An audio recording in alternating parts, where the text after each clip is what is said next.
So we're still in this terrain, exploring this terrain of samasati, wise mindfulness. And for a couple of years, I've had this practice of just saying thank you whenever sati, mindfulness, is present, whenever I notice it's present. I'm lost in thought, I'm imagining something, and then it reappears. I just say thank you for coming back. And sometimes, if it feels organic, I'll smile. And I learned this from Venerable Analio. And it can sound like a very silly thing to do, perhaps a little soft. As a culture, we have a really odd relationship with kindness, warmth. We can see it as a weakness. But in cultivating gratitude for sati, or smiling when sati has reappeared, has returned after we've been lost in thought, it's a wholesome way to counter our tendency of being really hard on ourselves. I didn't get it right. I'm terrible at this practice. I wish I started practicing when I was younger. When we meet the recognition of the disappearance and the returning of sati with frustration, a contraction in the heart, upset, it, for me at least, it starts to create a real untenable atmosphere in my heart mind. And then I just don't want to practice. So and when we do that, we're working against what modern psychology calls reward-based learning. So when we meet the disappearance and the return of mindfulness with acceptance, relaxation, even encouragement, mindfulness is more likely to arise in the future because it's associated with kindness, warmth, i.e., an attitude that the heart mind finds pleasurable. This is a wholesome form of joy, a skillful way of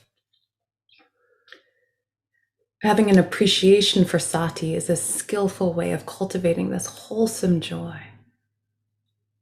And I know I've read this passage to you before, but I want to read it again because it feels really appropriate for the attitude that we want to bring to any aspect of our practice, especially in working against our tendency to be really hard on ourselves.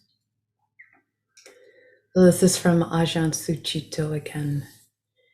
He says, handling the human heart is quite a job. Can you empathize with that? Handling the human heart is quite a job. So we need all the encouragement we can get. We all have energies and attitudes that need to mature into wisdom, but maybe there's a way of helping the heart to grow up by encouragement rather than through blaming.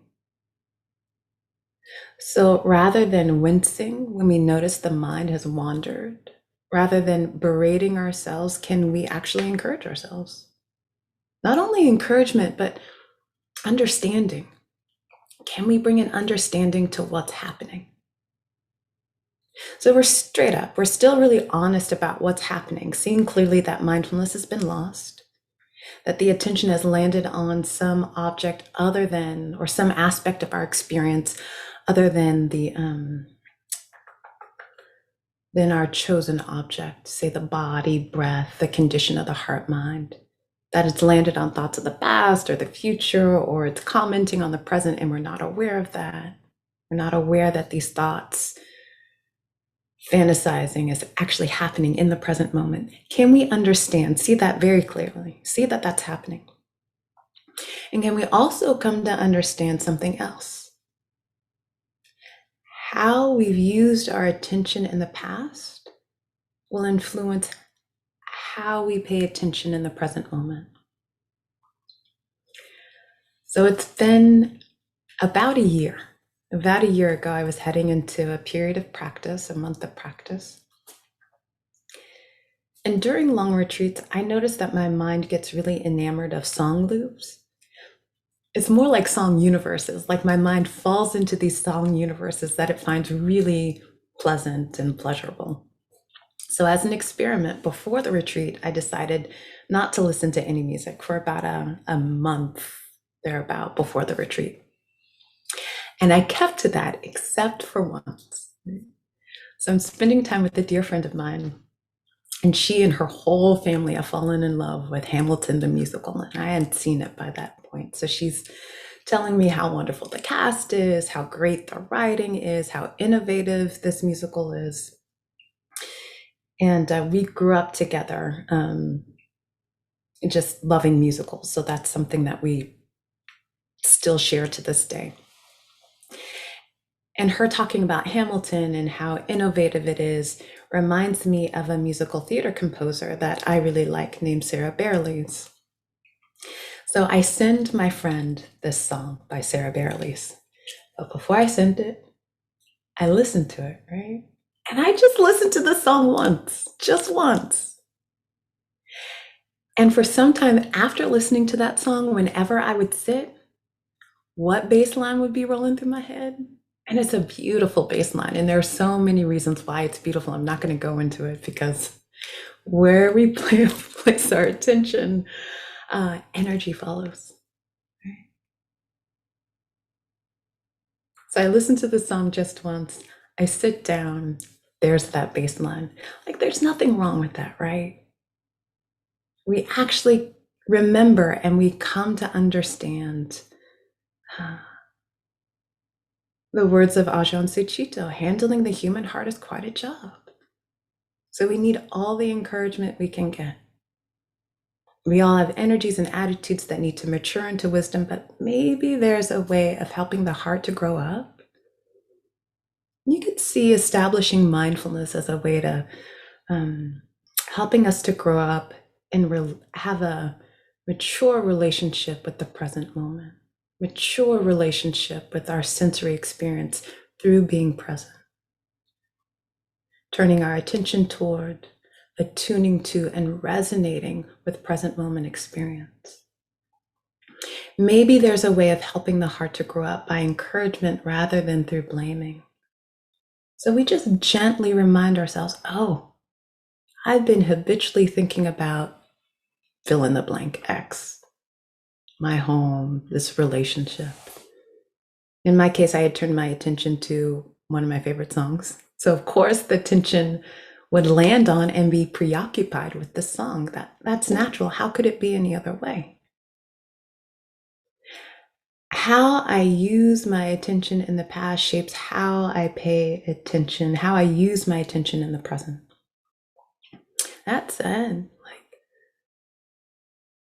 if how we use our attention in the past influences how we pay attention in the present, then how we use our attention in the present shapes how we'll pay attention in the future. And this is one of the gifts of practicing mindfulness. One of the gifts of actually having the space and the time to cultivate mindfulness, samasati, is every time that we see that the mind has wandered, we just return to the present moment with kindness, gratitude, allowing, making space for, oh yeah, the mind just landed on another experience, bring it back with this understanding. And when we do that, we're setting the conditions for mindfulness to arise with more frequency in the future. So can we actually invite sati to arise within the heart mind? Really light touch. We can be so forceful with sati. I just sat a retreat where we were practicing in such a way that the effort and the energy was so light. It was just a shifting of the attention. Just like, okay, may sati arise. Sometimes even that phrase was too much. It was like, sati. And there she'd be. Again, just a reminder that One of my teachers calls sati she, just to remind us of these beautiful qualities of sati: receptive, open, wholeheartedly interested, very warm, very kind. Okay? So, can we invite sati to arise within the heart mind, our heart mind that's made pleasurable to be in because it's filled with patience, it's filled with kindness as we gently persevere in cultivating sati, cultivating samma sati, wise mindfulness. Okay.